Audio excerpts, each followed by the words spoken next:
Welcome to The Explainer. Today, we've got an absolutely massive goal.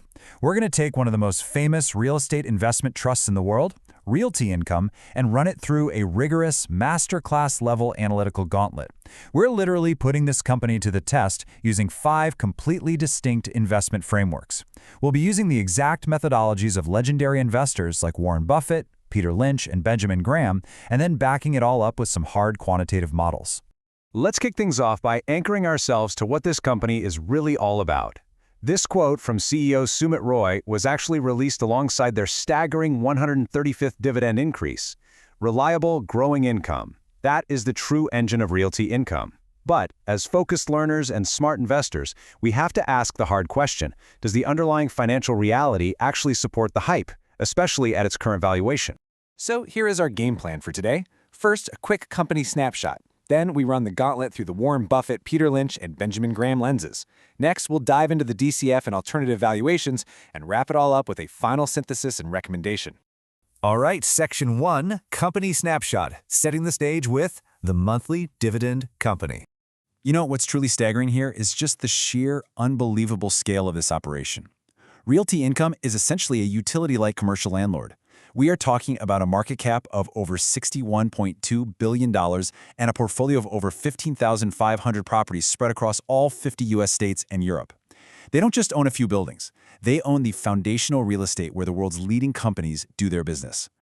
Moving right along to Section 2, the Warren Buffett lens. Quality, moat, and margin of safety.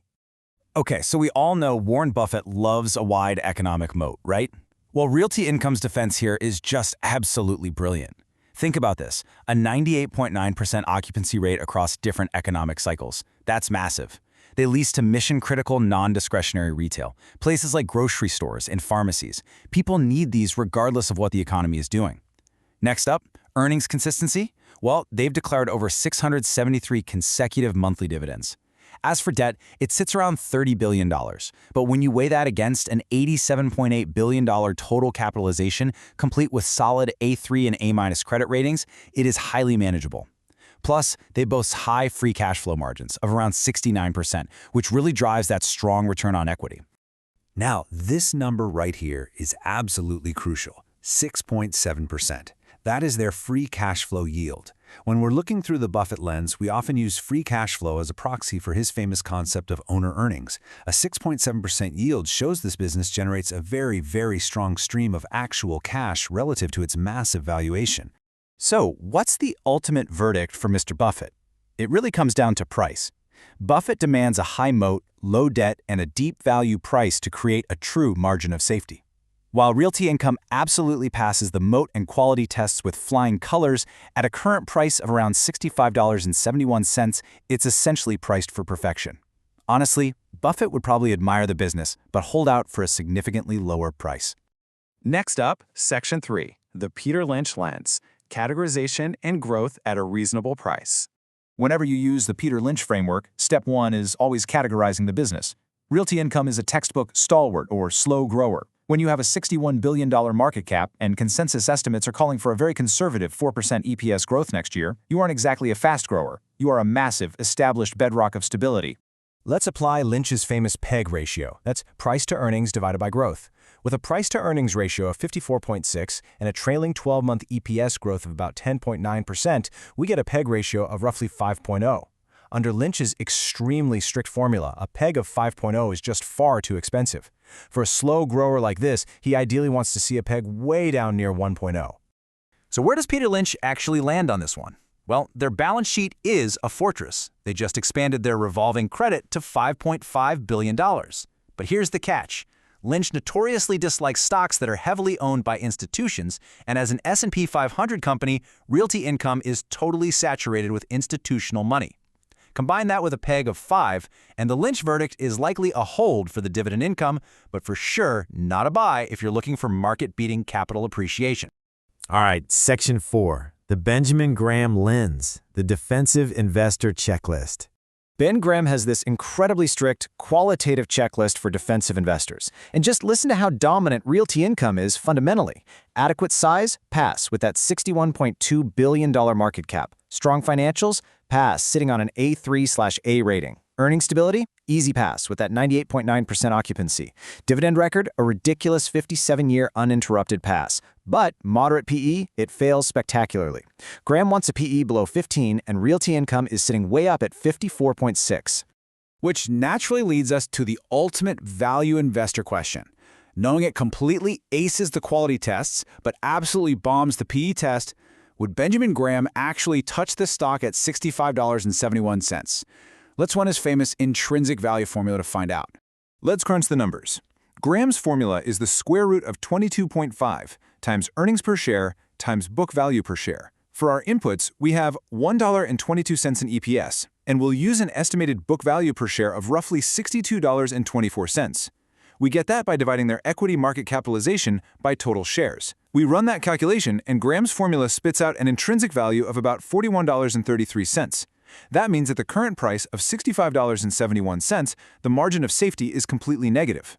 Graham would demand a massive, massive discount before buying. Moving on to Section 5, DCF and Alternative Valuations, Running the Quants.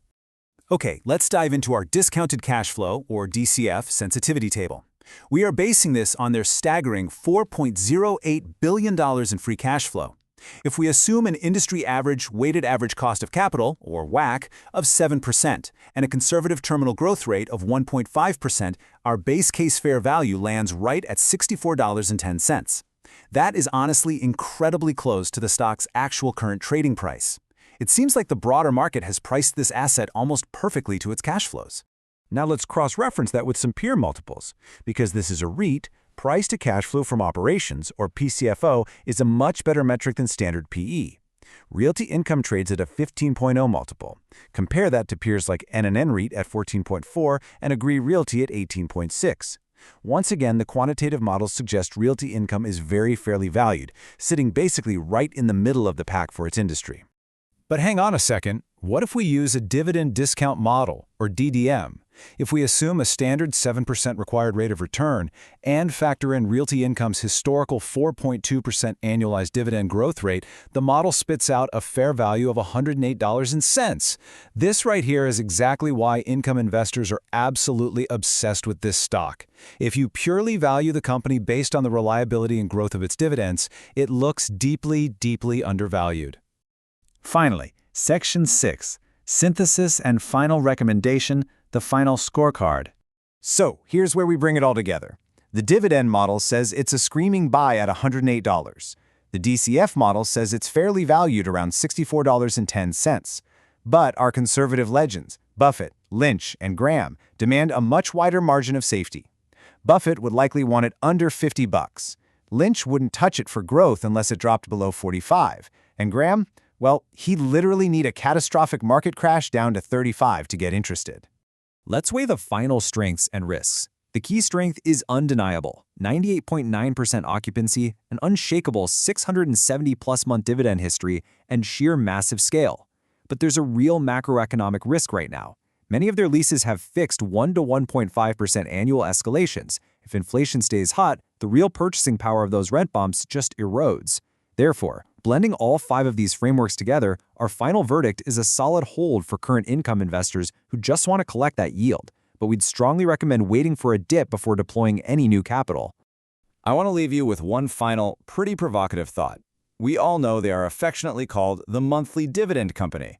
But with modern inflation and rising interest rates threatening the real value of those fixed lease contracts, is the historical magic of those rising dividends actually going to be enough to protect your portfolio over the next decade?